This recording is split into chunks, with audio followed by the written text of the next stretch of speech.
Hey, how are we doing? And welcome to 30 Days of Recovery Awareness with me. Make sure that you are subscribed at Raquel Lopez as we embark on this journey together talking about recovery.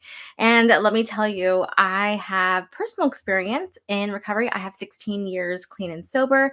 And my hope and my prayer is that you find hope in this series. You find encouragement and get some practical tools that I have used along the way in my journey that will also help you. So whether you are personally exploring recovery or you are or you are exploring recovery for a family or loved one, you're in the right place. So make sure that you comment, hang out with me. Make sure, like I said, to subscribe and ask me any questions about recovery that you have. I would love to get back to you and get to know you better. So, day one, we are embarking day one, the power of faith in recovery. And this is definitely going to be a talk about how faith can provide a sense of strength and hope and purpose for those who are on the journey of sobriety. And faith for me is something that is near and dear to my heart. It is something that has helped me sustain my own personal sobriety on my journey of recovery over these last 16 years. And I just have so much that I have learned along the way that I just want to give back and share with those who are on this journey as well. So I'm excited for this time together. I personally had found myself in a really dark place, and faith in God has restored me to a brand new person. My life was unrecognizable to me when I walked in the doors of rehab for the second time. So, not only the first, but the second time I walked in and I had gotten to a place where I didn't recognize who I was anymore. And faith in God has restored me to a whole different person. And it took that faith to do that. And so it is a powerful tool in overcoming addiction for sure. And I want to talk about how faith can support and sustain your recovery as well. So, in the context of recovery, faith is not just a religious belief, but trust in a higher power and a higher purpose, or even faith in yourself and the recovery process as a whole. And so my ways had gotten me nowhere fast. It had gotten me in some really dark situations, some dark places, and really at a place where I didn't want to live anymore. And finding my faith, I am a believer in Jesus Christ, and that is my faith, and that is what I choose to put my faith in. And I know that is a process for everyone. It is something that is a personal discovery and a personal journey. And so I'm going to share my way that I came about faith along this journey, and I will be sharing a lot of my personal experiences. So feel free to ask questions about God, about faith, and I would love to hear about your own personal journeys, or if you have questions about that, I would love to chat with you about those things. And I know, like I said, that it's different for everybody, and so know that I am sharing my own personal experiences along that, and I hope that it brings some hope to you as well. But I just know that my ways and my way of doing things was not working. And so I had to find a faith in something that was greater than myself. And so it provides me a sense of hope and of strength. And I can hold on to it during challenging times, because challenging times will come. And I had to get to a point where um, I had to accept that life's not perfect, right? If life was going perfect and everything was fine, I wouldn't find myself in these terrible situations, right? I had to get to a place where I was okay and accept where I was, and had to kind of put that at ground zero to kind of start getting out of that. I had dug myself and dug myself and dug myself into a place that, like I said earlier, was unrecognizable. And so I needed something to get me out. And it wasn't my own willpower. So faith versus willpower, just constantly, like I said, digging myself into a bigger hole and relying on my willpower alone got me to those places. And I needed to trust, not myself. I needed to trust in something greater than me, um, and something that was more sustainable and fulfilling in recovery. And I still have to come to that place. There's so many times in my life where I want to do things my way, and my way doesn't always lead me into the best solutions and the best places in my life. So I have to kind of stop and realize that, it's not about me. I have to turn around and give my willpower over to a power greater than myself, and I choose to call that Jesus Christ, and my hope is in God. But like I said, it is something that has sustained me for these past 16 years. 16 years is a long time. I thought my life was over at 25, and I have found that it was not over. It was just getting started. Practical ways that I have um, integrated faith into my own recovery. I practice prayer and I practice scripture reading. And for me, that helps me maintain focus and provides comfort to me in those times of challenge, in those times of the unknown, of the frustrations, that it helps me to maintain peace and comfort. The power of reading and meditating on scriptures offers encouragement and guidance. And like I said, I had gotten to myself into all these horrible places, all these times of pain and frustration. And me being able to stop and read scripture and read um, truth in my life helped me to be encouraged, helped me to focus on something other than myself, and helped me focus on guidance and how those things can guide me into the person that I want to be, that I'm called to be. I have a purpose and a plan, and God has that for my life. And I was such in a dark place that I didn't realize that that's what I had come to a place where I didn't think that I had a plan or a purpose. I didn't have a purpose. And now I do. And being able to pray and give my life over to God really helps me maintain my sobriety and my clarity and my focus and my plans and purpose.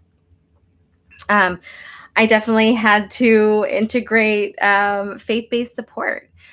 Like I said, when I first got clean and sober, I didn't know which way was up. I had gotten myself into a place that was unrecognizable. I didn't have people in my life that were on the path that I wanted to be. I had surrounded myself around people that were on the same path as me. I had surrounded my I had created a life that was moving towards addiction. That was my life was one that I had built to maintain my living and my addiction. And I had to choose to create a path and surround myself around people who were of faith and sobriety. And so it was a big shift. It was a huge shift in my life that I had to make, but I had to, get around people and connect with people that were in recovery. I had to connect with my church. And honestly, one of the big things, one of the big places that I found hope in was Celebrate Recovery, and that in my life, those two things merged for me: church and the people in recovery. And that was like something that I had always wanted, but never thought that I could attain. Never thought that I would be accepted in. I never thought that I was going to be accepted back at church at all. I thought I would walk in and flames would go up. But I found that the church welcomed me with open arms, and God had always been there. He had never left me. I had left him. And it was something that was an eye-opening to me. I was nervous when I walked into church. I was nervous to be around people that were not like me at the time. But again, I had to realize that it wasn't about being perfect and having things all together. It was just about, you know, coming to a place of acceptance that this was where my life was, and I could choose to remain going down this path that was destructive, or I could turn and start going down a path that was full of hope and changing my life in a different way. And on that path was, recovery. And faith was huge, huge in that. I had, like I said, it was something to me that faith was bigger than me. And faith was something that I could look to that and get out of myself and focus on, to start me moving forward. And it was huge. It was huge in my life. Like I said, I had to surrender and accept that some things were beyond my control. I did not have control over everything.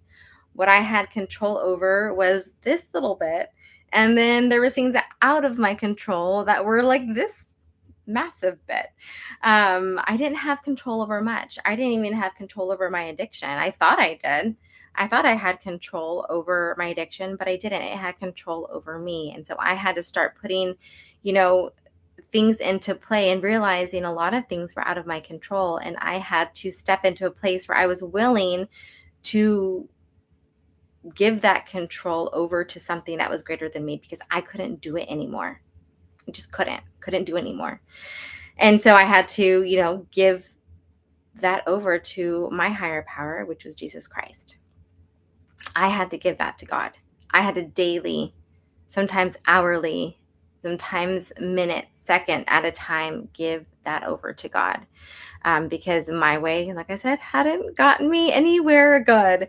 And so I just hope and I pray that my babbling, I hope that this 30-day series can give somebody hope that is struggling, give you hope that recovery is possible, and that faith can be a source of strength and renewal in your own life, because times come and maybe you have found sobriety in the past and then lost sobriety. And maybe you are coming back with a different mindset, or maybe you are in a place where you're frustrated and you're still in your addiction and you don't know how to claw yourself out. I just pray that faith can be a foundation for you, a foundation where you can put a sure foot on and start making steps into a new way of living and a new path. I just want to encourage that for you, to take some of those daily practices of prayer and scripture reading, some daily practices of surrender and acceptance, and the practice of getting around community who loves you and supports you and knows that God's going to be there for you. And I pray that you can reflect on that in your time of prayer and reading and maybe some journaling. Um, I want to invite you to tune in again tomorrow for day 2. We're going to be talking about understanding addiction through a compassionate lens because I don't know about you, but I can be my own worst critic and I can be so hard on myself that I don't allow myself um, to step into something good. I can keep the chaos, I can keep the negative thinking. And I just hope that through a compassionate lens of yourself and where you want to be, that person that you want to become, I hope that you can tune in and start accepting where you are and put your gaze on to where you want to be. I'm just excited, like I said, to continue on this journey together, to continue embarking on this road. This is going to be a 30-day series, and I am just super passionate. This is something that is, like I said, a part of my own life. Faith is huge for me, so you'll hear faith kind of like weaved into pretty much every episode of this recovery awareness series, because it is that important, and it is a foundation. It is a foundation to continue to grow. And so I just want to thank you for being here with me, and I just ask that you, like I said, share this with somebody who you might think of when you hear this, and just come back and be encouraged that you are not alone. You are not alone on this journey at all. There are so many that have struggled and are recovering currently, and just know that it's possible. And I just pray that this helps provide hope for you as we continue on this journey together. So I love you. I'm praying for you, and feel free to shoot me a message and let me know how this has been a blessing for you today. All right. See you guys tomorrow.